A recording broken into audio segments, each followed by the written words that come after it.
ওহে বন্ধুরা, আমি মোহাম্মদ আব্দুর রাজ্জাক ইন্টারলক এডুকেশন সেন্টারের পক্ষ থেকে সবাইকে স্বাগতম। আজকে আমরা সেন্টার নিয়ে বিস্তারিত আলোচনা করব, যদিও বা ছোটোবেলা থেকে আমরা এটা অনেক পড়ছি। আশা করি ছোটোখাটো কোনো সমস্যা থাকলে সেন্টেন্স নিয়ে আর ইনশাল্লাহ কোনো সমস্যা থাকবে না। এখন বলা হচ্ছে সেন্টেন্স জিনিসটা কি।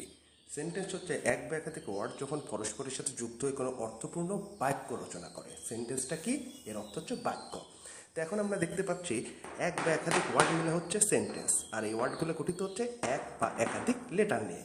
আমরা জানি লেটার দুই ধরনের, অর্থাৎ বর্ণমালা দুই ধরনের, একটা ভাওয়েল একটা কনসোনেন্ট। আমরা জানি ইংরেজিতে মোট বর্ণমালা কয়টি থাকে? 26টি, ভাওয়েল 5টি। 5টি ভাওয়েল কে কে? A E I O you.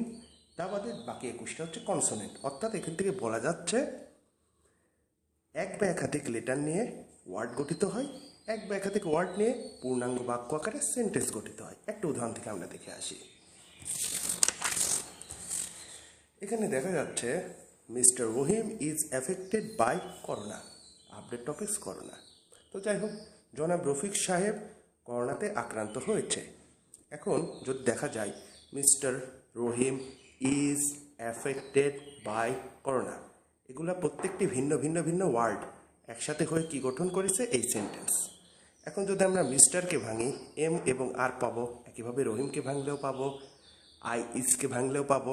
তো এগুলা এম আরকে ভাঙলে আলাদা করে এম আর আর পাচ্ছি। বলা যায় কি এই এম আর আরটাকে লেটার, এই দুটো লেটার মিলে গঠিত হয়েছে ওয়ার্ড, একাধিক ওয়ার্ড মিলে গঠিত হয়েছে সেন্টেন্স। আশা করি আপনারা সবাই বুঝতে পেরেছেন।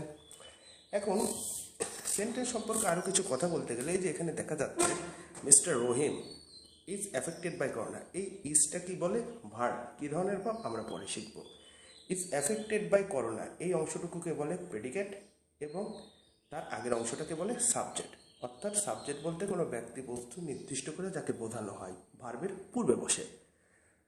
আশা করি আমরা পার্ট 2-তে এর পরের ভিডিওতে সাবজেক্ট প্রেডিকেট নিয়ে সবিস্তর আলোচনা করব। এ পর্যন্ত সবাই ভালো থাকবেন, সুস্থ থাকবেন। ধন্যবাদ।